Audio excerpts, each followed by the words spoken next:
In Brazil, we have had a significant blow to democracy. The leader of Brazil has been impeached. And so right now it's just a suspension, and I'm going to explain it all to you guys. Now, she was unpopular, but there was an intense media campaign, and the media in Brazil is owned by private interests who are all incredibly wealthy. They ran this campaign against her, and unfortunately it has worked. So first, let me take you through just the standard Reuters article explaining what happened and show you why I started to get red flags about what happened in Brazil. And honestly, I had not been following this closely, so I had no preconceived notions about this situation. But as I started reading in on it, the red flags appeared. So let's start right at the beginning. Brazil's Senate voted on Thursday to put leftist President Dilma Rousseff on trial in a historic decision brought on by a deep recession and a corruption scandal that will now confront her successor, Vice President Michel Temer. Okay, so we've got a leftist president that the wealthy in the country have been going after nonstop. Okay, not a big deal. That happens all the time, and doesn't mean she wasn't corrupt, right? So let's keep reading, but it is a note. Now, with Rousseff to be suspended during the Senate trial for allegedly breaking budget rules, the centrist Temer will take the helm. Well, I got two red flags right there. Wait a minute, I thought this was about corruption. Now all of a sudden it's about breaking budget rules? We'd have to arrest every Republican in the country if that's the case. By the way, almost all the Democrats in America as well. Breaking budget rules? That's a thing that you get put on trial for? Okay. Well, let's keep going. See, maybe they have something else on her, and that's just the tip of the iceberg, right? Actually, I already read the whole thing, and they don't have anything else. Breaking budget rules, that's it. And Temer is not in her party, the vice president that replaced her. He's a centrist. Okay, here we go.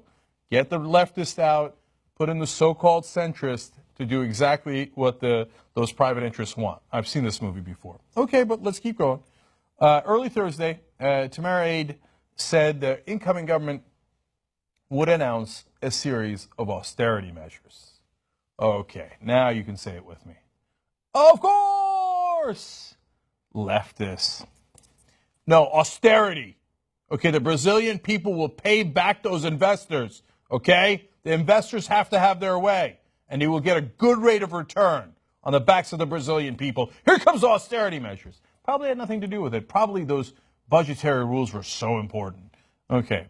Temer plans to appoint Henrique Morales, and sorry for butchering all of these names, a former central bank president and banking executive who's popular with foreign investors. So here comes the people popular with foreign investors. If you haven't seen this movie before, it happens all over the world. You get really wealthy people who donate, sometimes venture capitalists, hedge funds, private equity guys, foreign investors, banks, large banks, right? And they are usually in some ways aligned with the incredibly wealthy people inside Brazil, and some of the people inside Brazil are also owed money by the government. And the people who own the media are usually incredibly wealthy corporations or individuals, and they decide that they would like a good rate of return, and if things are going south a little bit, it's time to move that annoying leftist out who's trying to I care about the poor, the middle class. No. Foreign investors must be paid. Okay, so here comes austerity measures, and what are they going to do as part of that? Quote, overhaul of pension, tax, and labor laws. Here, I'll go ahead and make a prediction ahead of time that the tax revisions they make are not going to be to tax the rich more. No. It's going to be to cut your pension if you live in Brazil. It's going to be to loosen labor laws, so deregulate, so they can pay you less, and they can make sure that there's less safety concerns, so they can make more money, and the taxes will be redistributed towards the top. That's going to be the austerity measures put in by finance ministers friendly to foreign investors. Okay, well, what else is this new administration promising? Well, quote, they're promising pro-market policies, another flag, to bring the deficit under control, rein in inflation, and get the economy growing again. Now, again, I want to clarify here. It's not that the Brazilian economy doesn't have troubles. It does. And I'm not saying that Rousseff was the best leader Brazil could have, or that she did a wonderful job. So that's a level of detail that I honestly have not gotten into, right? And could you have a better leader of Brazil? Could it be from a different party? All those things are, of course, eminently possible. But what I care more about is democracy. Do we have a real democracy in Brazil? Because it's one of the largest nations in the world, or do we not, right? So if all of a sudden you have, in essence, a coup with a made-up charge of violating budgetary rules that has actually nothing to do with corruption, and you remove somebody from power because you want foreign investors to be paid off and for there to be pro-market decisions that are made, that is not the right way to conduct your democracy. Okay. Well, now, you might say, Cenk, let's be fair. The guy who's replacing her, the vice president, he's probably more popular, right? So fair is fair, because she is, at this point, very unpopular in Brazil. Okay, so let's find out what percentage of people in Brazil would like Temer to be the president instead. Just 1% of those surveyed would vote for him if there were new elections. Wow. I'm not sure I've ever seen someone more unpopular in my life in any country. He'd get 1% of the vote. Democracy? Who needs that? No, we just get rid of the democratically elected person, who was, by the way, recently re-elected, and we just put in the guy who is maybe the most unpopular guy in the country.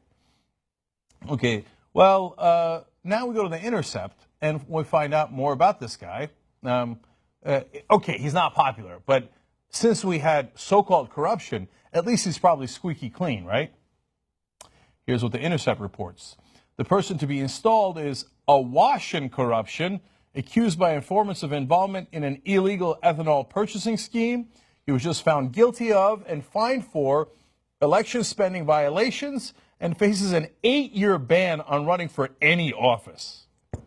They put in a guy who literally won't be able to run for dog catcher in Brazil, and he is the most unpopular politician in the country, but because foreign investors, they got to get paid. So you've got some real issues with the economy and with the budget in Brazil. You had a democracy, you elected someone. Well, the foreign investors didn't like the person you elected. So they did a propaganda campaign against her over and over and over until, well, we invented a non-corruption scandal called budgetary rule violations, and out she goes. The Intercept explains about Temer, the guy coming in, but don't worry, he will faithfully serve the interests of Brazil's richest. He's planning to appoint Goldman Sachs and IMF officials to run the economy and otherwise install a totally unrepresentative neoliberal team composed in part of the same party, PSDB, that has lost 4 straight elections to the PT. That's Rousseff's party.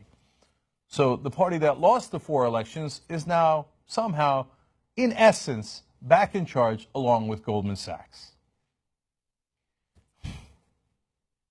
Now, you can say, hey, The Intercept, Glenn Greenwald, yes, he lives in Brazil, he's an expert, he's a great reporter, but some of you will say, no, he's a progressive, so that's not fair. Well, let's go to The Economist.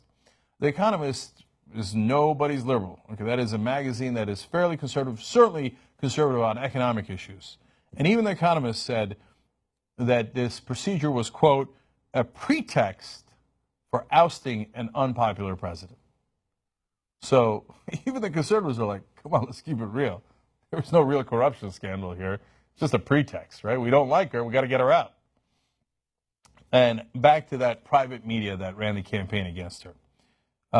Reporters Without Borders says, quote, and remember, these are the guys who are in charge of making sure that the journalists are on point, right? They protect journalists. They like media. They like journalists. But here's what they say. In a barely veiled manner, the leading national media have urged the public to help bring down President Dilma Rousseff.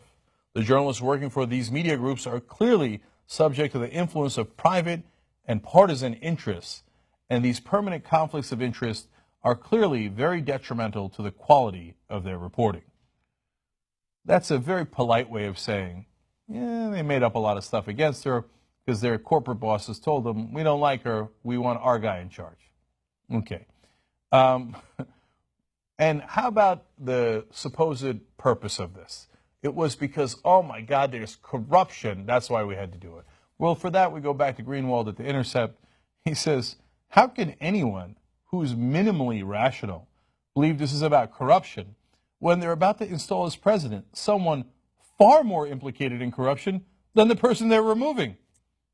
Well, a very fair point indeed. All right, but I want to leave you with one more person who's outraged by this impeachment.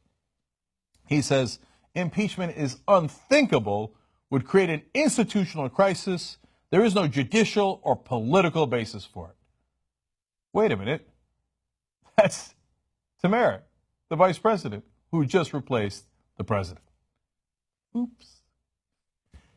Earlier, even he had said that this is a farce and unacceptable. Now he's like, what am I going to do? I guess I'm president.